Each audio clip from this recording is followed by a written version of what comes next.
I would like to hope that the following little anecdote I'm going to share with you is false and that it was just cooked up as a great big ridiculous lie to make people guffaw and to get the equivalent of clicks for some failing daytime TV show. But I saw the clip, and it holds itself out as being a clip of a dysfunctional lady who goes on the show and claims to a panel of medical experts that she has always felt since birth that she ought to be blind.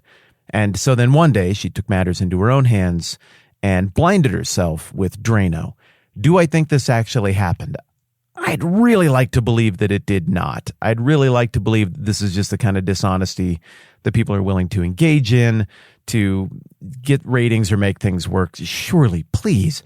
I really hope that didn't happen. But it's the kind of thing that even if it's false, it's going to evoke a ton of emotions in the viewer because we all have this built-in sense of a mistake you can't unmake versus a mistake you can unmake. And, well, it did what it was supposed to do for me. I mean, the visceral reaction I felt to that purported decision is a very powerful one. And surely you've experienced things in your own life, the choices you've made, things that have happened to you, mistakes other people have made, where you look at it and you go, okay, well, that falls under the category of we can fix it. Like, we have a conversation. We're going to have to put some stuff back together here, but nothing permanent has happened.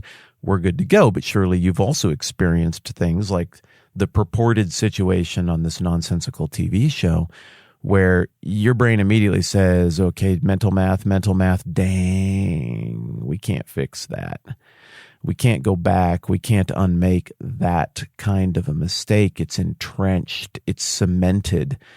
And, yep, that's a permanent step forward in a permanent direction. And I don't even know what to do. Yeah, I guess you just pivot to something else.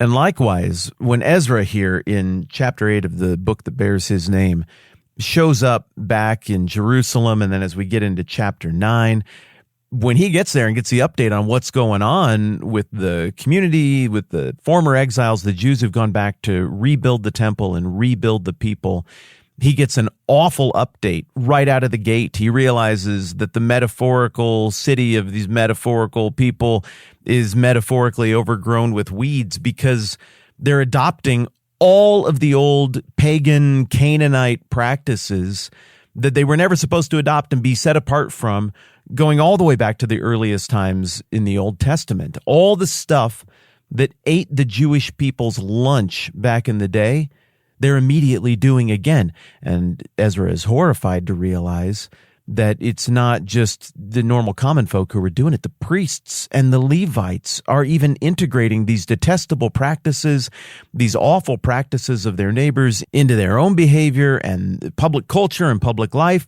But further, people are marrying outside of this set apart group of people, the Jewish people, and they're adopting the practices of their wives and their husbands that they're marrying from these other cultures that practice very different things.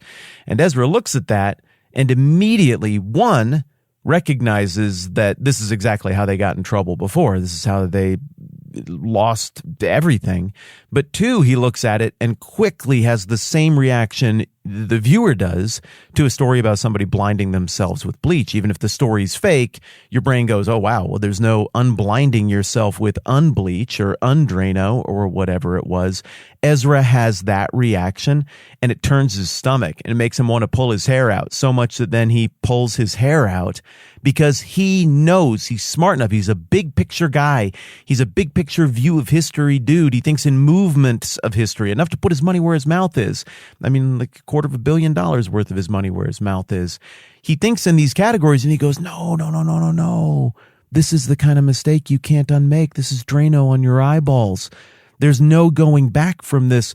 Once you all intermarry with these ideas, literally and metaphorically, and you have kids and they're raised with this mixture of ideas, There's no undoing these ideas. And so on the one hand, it's really easy to understand Ezra's horror and disgust as the initial report he gets of the state of the people is that, quote, the people of Israel, Ezra 9:1, including the priests and the Levites, dang, A2 priests and Levites, have not kept themselves separate from the neighboring peoples with their detestable practices like those of and this is just criminal lineup of usual suspects of the enemies of the Jews through the whole Old Testament, like those of the Canaanites, Hittites, Perizzites, Jebusites, Ammonites, Moabites, Egyptians, and Amorites. So you get to the end of that verse and you're like, wow, okay, I can see it too. That's Drano in the eyes. You can't go back. Wow, Ezra, this is going to be a really tough job for you to do what you're here to do. But then I read with my modern sensibilities verse 2, and I'm like, oh, something about the way that's phrased. I think I'm not supposed to be upset by this. Verse 2, they have taken some of their daughters as wives for themselves and their sons, and have mingled the holy race with the peoples around them, and the leaders and officials have led the way in this unfaithfulness.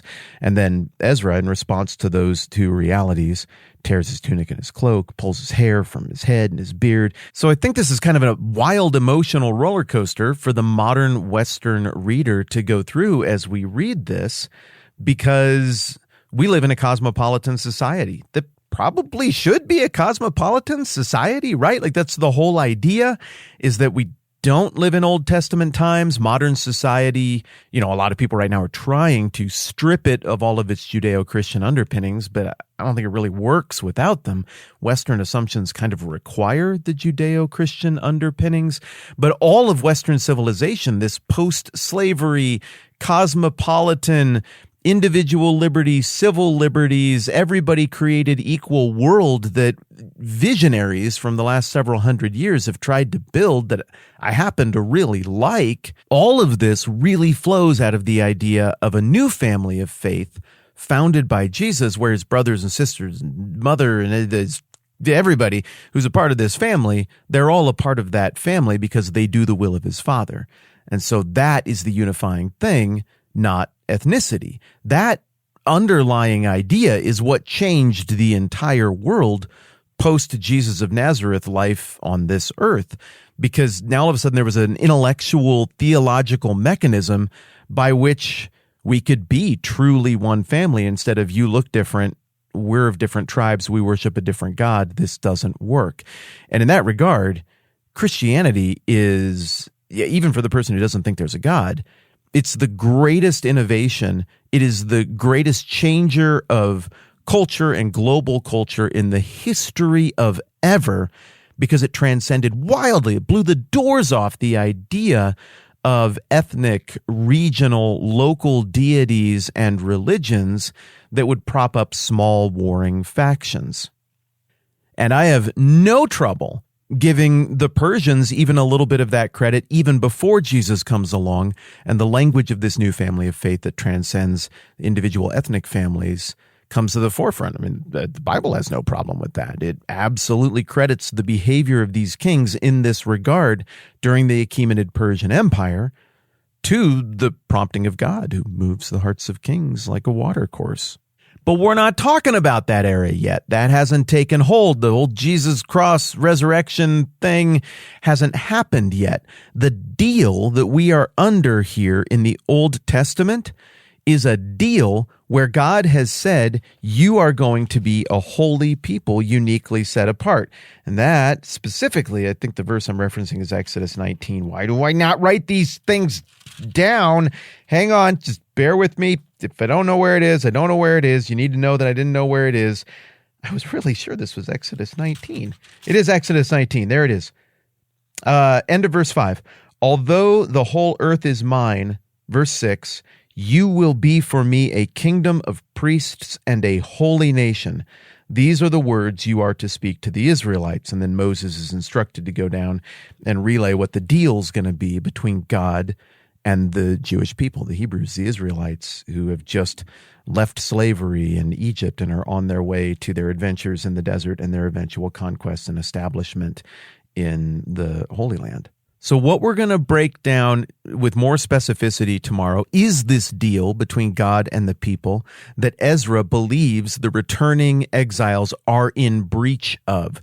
That Ezra believes the returning exiles are so, I should say, in breach of, that they are about to make the equivalent irreversible mistake of dumping Drano in their eyes. You just can't fix it. Ezra's looking at the situation. He's like, all this intermarriage and consecrating this and institutionalizing these detestable practices into our own culture, even into our priestly system, like we are in the process of doing irreparably right now. We can't fix that. We can't make that go away if it gets roots down. We have to defeat it right now. And this is where Ezra's quest is really going to crystallize. But again, we have modern sensibilities, and we're reading this through the lenses of those modern sensibilities I happen to like. And so I think we need to take a little more time to dip back into Exodus and understand better exactly what the terms of the deal are that Ezra is saying his people are in breach of nearly irreparably, and what the terms of the deal is that also Nehemiah is going to go and participate in protecting. Nehemiah is going to rebuild a wall. Ezra's going to rebuild a people. And so I think this is where we got to pause and jump back into that, or else this is just going to feel weird, and we're going to have to feel weird about it. And like, this is, it's one of those places where the Old Testament has weird values. And it doesn't fit with how things are now, and I have to apologize for that or just feel weird about it in my brain. No, I think this squares if we understand the unfolding of history and the unfolding of what's going on here in the Bible. So we'll just take a minute and do that next time around. I'm Matt. This is a 10-Minute Bible Hour podcast. Let's do this again soon.